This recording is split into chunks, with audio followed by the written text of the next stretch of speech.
Hey, what's up everyone? It is Mr. E here, and today I'm actually showcasing something's really bad, a build that's terrible. In fact, I'm going to be showcasing the worst talents that are on each tree. I haven't spent a whole lot of time talking about these blue nodes other than to show you like what the really good ones are. So most of you are probably pretty comfortable by now of being like, oh yeah, if I want to make a good build, I just do this. I pick this.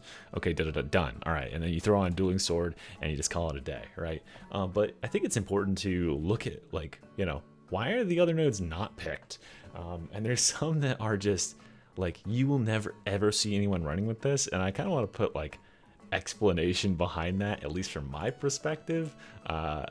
But yeah, let's go ahead and look at the Zealot first. I'm going to do it with all the classes, so stick around if you want to see your own class torn apart for having terrible nodes. First and foremost, Disdain. I don't think Disdain is terrible, but I think it is kind of misleading. It makes you think that every time you hit multiple enemies with an attack, you'll get that stacking damage for the next attack.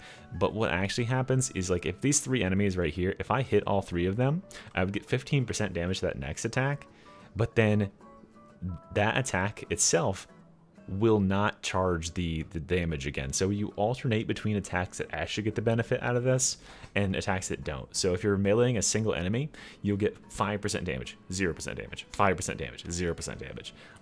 Yeah, it's just not good. But fortunately, it's leading to a really amazing talent. Just kidding. Enemies within, enemies without. So I'm old enough to remember a day when the beta of this game came out, and this was 7.5% toughness per second, while within 5 meters of an enemy.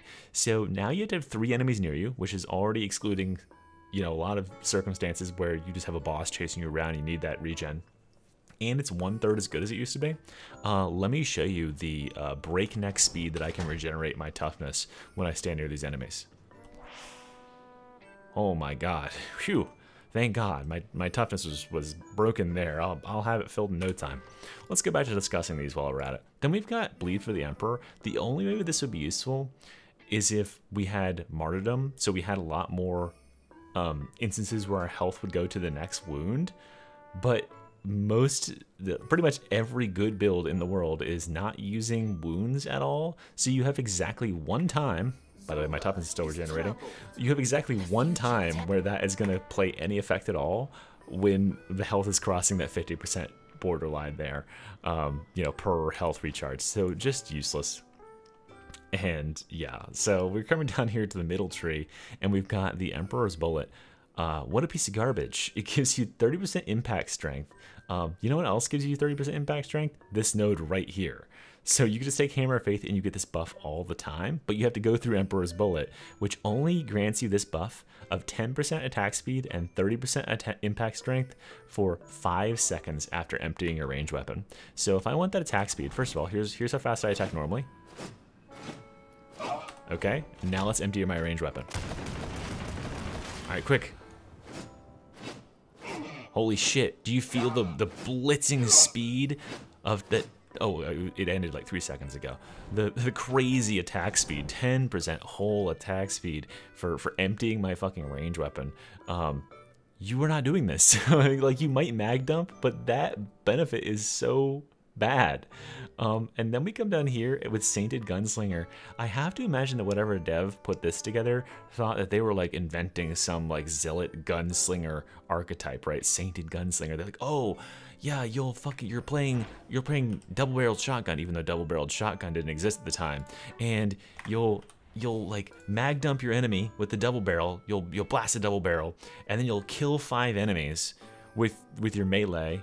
And then you'll reload, and it'll be 30 whole percent faster. Wow. Did you know the veteran gets free reloads, and that the veteran can reload 30% faster just for killing a enemy, a single elite or special enemy, or the veteran can reload 25% faster just for having enemy or ammo in the magazine? Like, this is garbage, and you are not going to be saving your reloads. First of all, you're going through 2 really bad talents to get here in a really strange pattern if you're making this weird ass build. But yeah, you're not killing 5 enemies before you reload. You're shooting enemies with your gun, and then you're reloading the gun so it's ready next time you use it. And then the final one that we get is the Master's Retribution. Now, if you're a Barden player from Vermintide 2, you might be like, oh, this might be pretty good, right? Knocks back the attacker on taking an enemy hit, 10-second cooldown. All right, let me check this out. Oh, first and foremost, let's just go ahead and here. We don't need you guys to regenerate our toughness anymore. All right. Whew, okay. This guy's going to attack me, but thank God I've got Master's Retribution. This ought to put a stop to him. Oh, good. Okay, he's knocked down. All right, and he's back at it. All right, so like this is not even that long a knockdown, and it only occurs once every 10 seconds. You know, this guy actually gets knocked down pretty heavily. But like, let me show you. Like this happens to be a drag. Let me show you this with a scab. Yeah. So with a melee guy. And he's back at it, right? So the actual guys that are devoted to melee, they just continue going on you. And then let's show one more type, right? The type of enemy you'd actually want to break from using this is probably berserkers, right? So let's get them on us. All right. Okay, he was staggered for like a millisecond and he's back at it again. Like it offers you nothing. And then you the only thing that it might be useful for is it does knock dogs off of you. So there's that. But it's competing with the single best node in the entire tree, Invocation of Death. You're trying to get the Blazing Piety, clearly. You are going to get crits from Blazing Piety. Who in the world is not taking Invocation of Death and any other nodes in the tree? And it is instead taking the Master's Retribution instead. I don't know. Crazy stuff. All right, so that's it for Zealot. Let's go on to Veteran. Okay, Veteran. So as I've said many times before, Veteran actually has amazing blue nodes on his tree. Like almost everything here is really, really high value. There's just a couple that stand out to me as not so good. And one of them I actually thought was good you know, a while ago, a couple months ago. I thought this was actually worked differently, and so I thought it was pretty good. Covering Fire.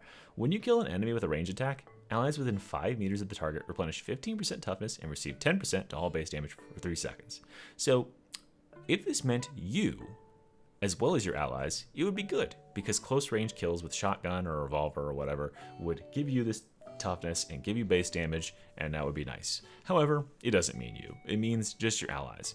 So what you're doing, if you have this node and you want to give your allies benefit of it, is you've got a Zealot who's way the fuck over there, and he's fighting his own fight, and he's doing fine, and he's killing a horde, but you're like, hey Zealot, I'm gonna help you out, and you just start fucking stealing his kills. You just start gunning down all the stuff around him.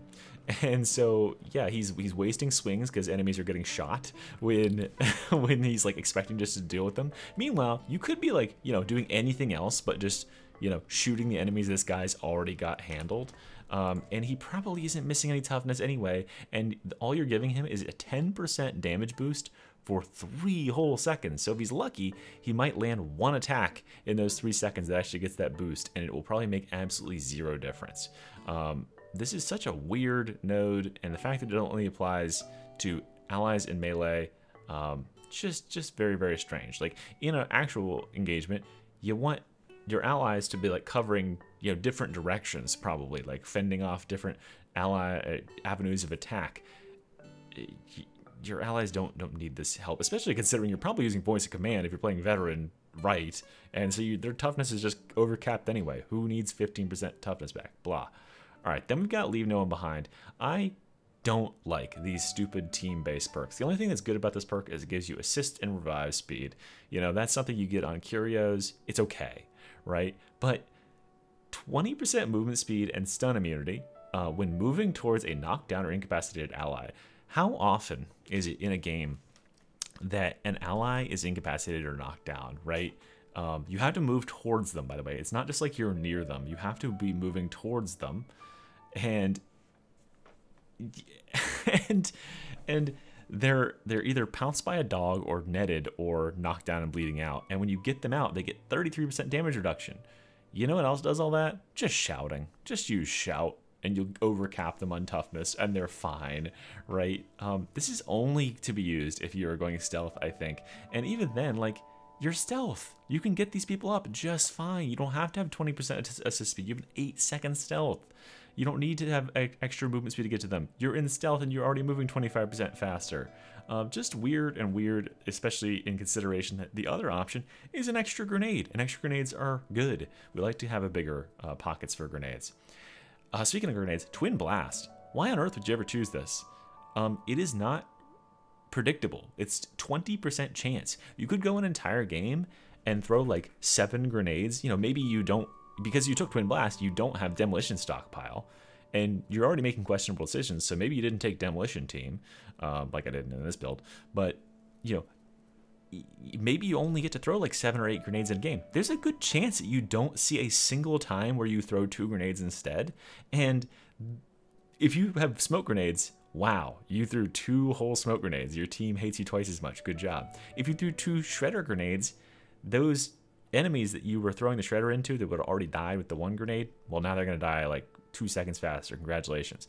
The only use might be a crack grenade, and it'll do a little bit more damage to a boss. But if you throw it at crushers and it duplicates the grenade, the crusher's already dead with the first grenade, right? So what is the purpose of this, and why is it such a low percentage? Why can this not just be, you know, every 3rd throw throws 2 grenades if you really wanted the Twin Blast thing to be a thing? I personally think there should be something else to go, because you're just going to choose one of these other 2. These other 2 nodes are amazing for team play and solo play respectively, so just never choose Twin Blast.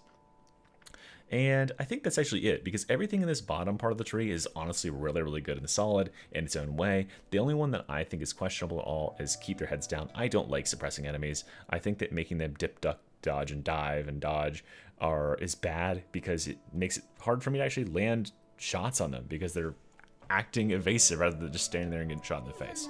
So overall, Veteran, not a bad showing.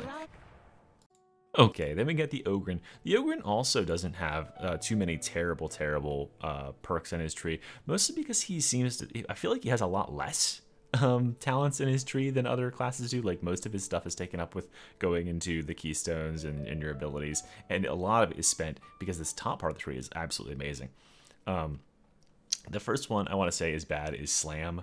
Slam is pretty much only ever taken if you are going rock. If you choose rock, you have to choose Slam to get to any of the abilities. So unless you're making a build that doesn't have any abilities, you're taking Slam. And Slam is completely unnecessary. It's 25% impact bonus on a class where all of his weapons have the highest possible impact bonus you've ever seen on any weapon. He's already staggering enemies like crazy. So this is completely unnecessary, and it's competing with Soften Them Up, which is a 15% multiplier to all damage that enemy has taken. So imagine that you just have an extra veteran on the team who has the focus target talent, and it can stack with that if you have that. So, like, you know, the Ogryn just has to melee something, and it's automatically taking 15% more damage from him, from his bleeds and his damage over times, and from the entire team as well. Just what an insane talent. And it's pretty much single-handedly why every really, really good build that, you know, the melee ones are just going frag bomb, because you can't take rock and get Soften Them Up at the same time. It's impossible, because I can't even go here and then down, you know, because I can't take 2 blitzes, right? So yeah, this is the only taken if you take rock, and it's bad otherwise. Then we got Crunch, which is a bait.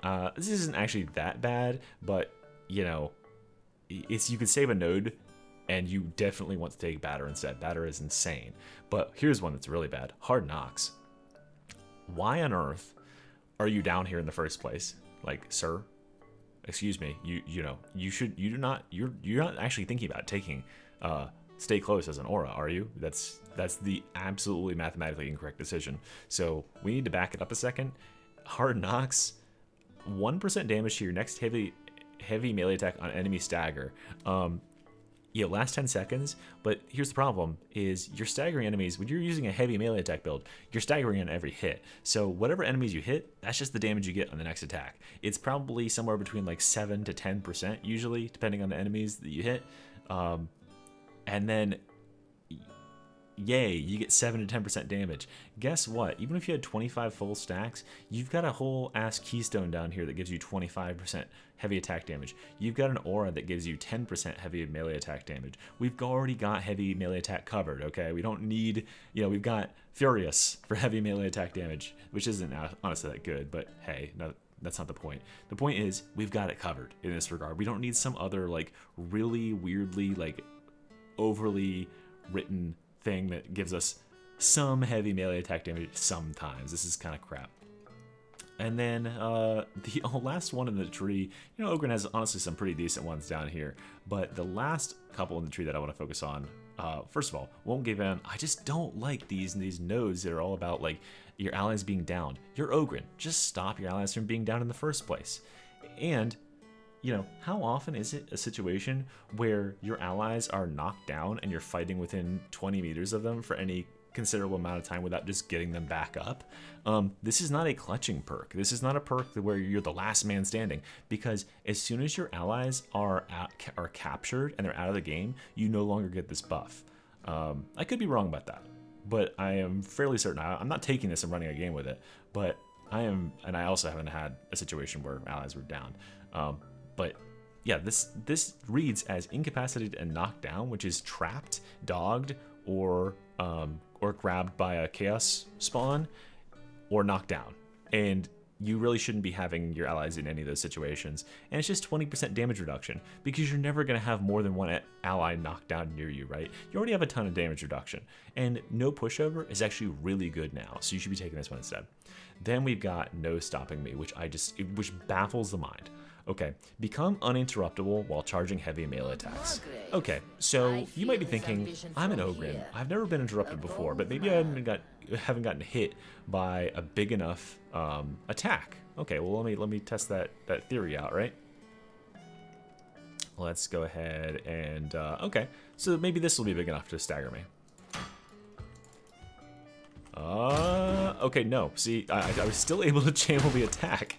So what is the point? You can't be interrupted by a Crusher overhead. You can't be interrupted by an Ogryn kick. I don't have the talent, right? It's. Oh, I did have the talent. My bad. Okay, here we go. Here we go.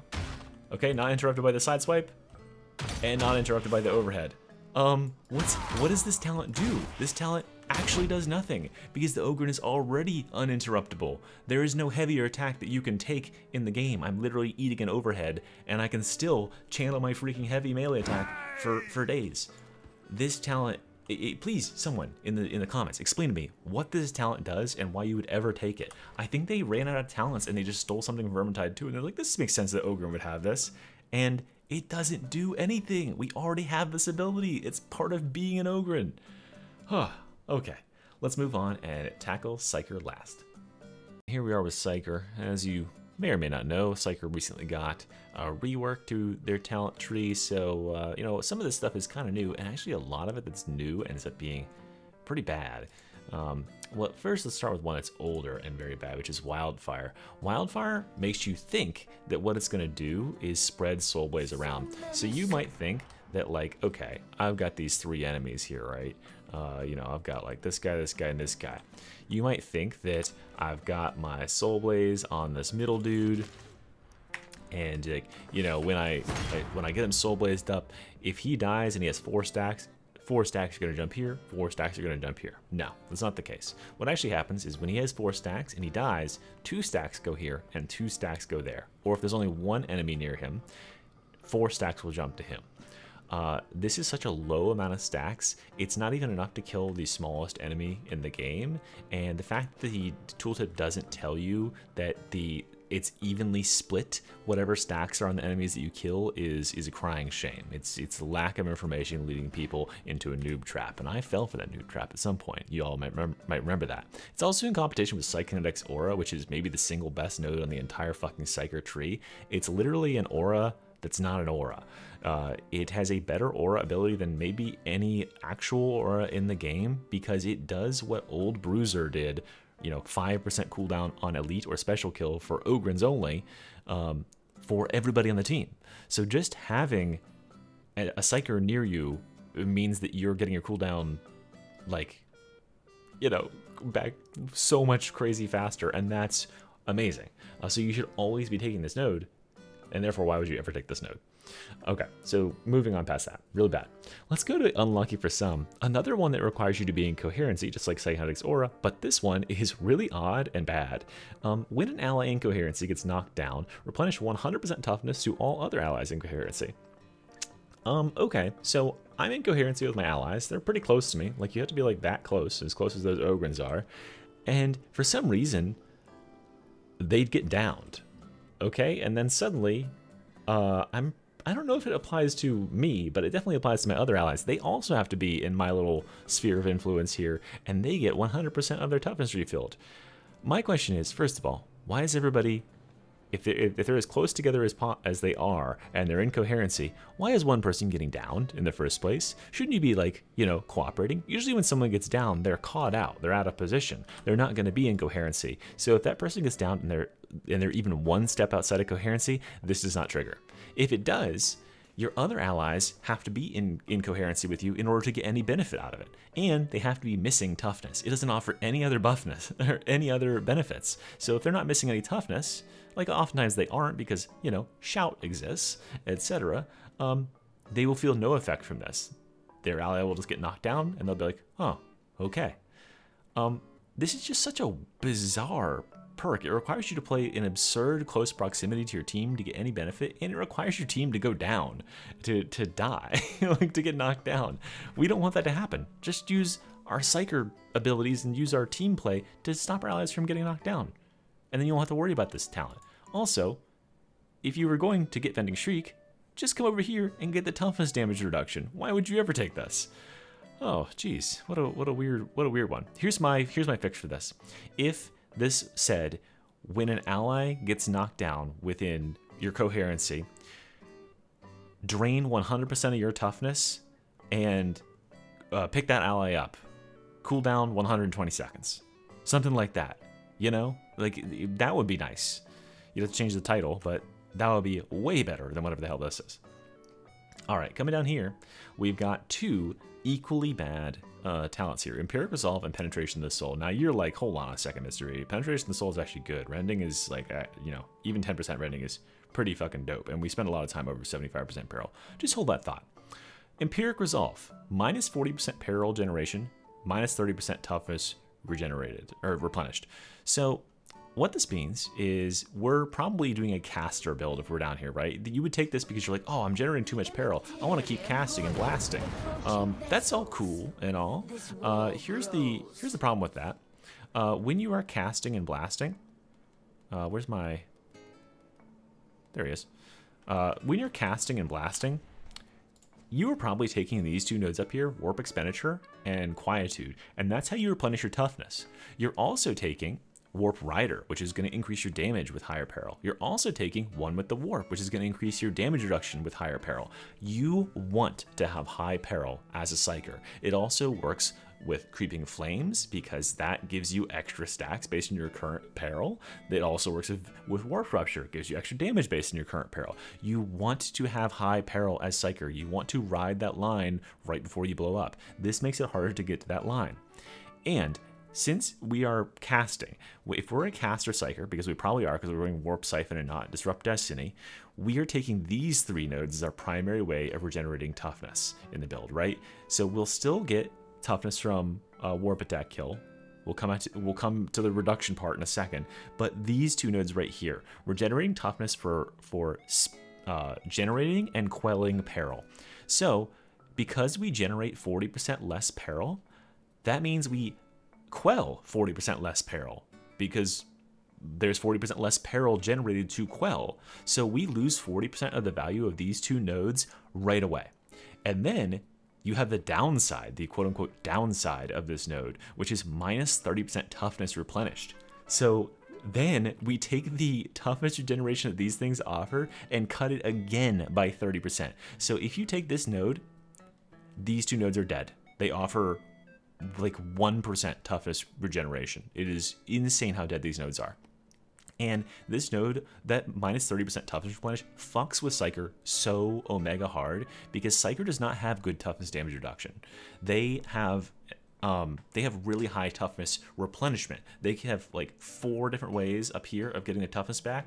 They have Telekine Shield, which can get their toughness back. You know, these are all ways that they can replenish their toughness super fast, but you're cutting that, their main way of defending themselves, by 30%. Terrible, terrible idea. The only reason you would use this is if you're meming and you just want to use Smite all day.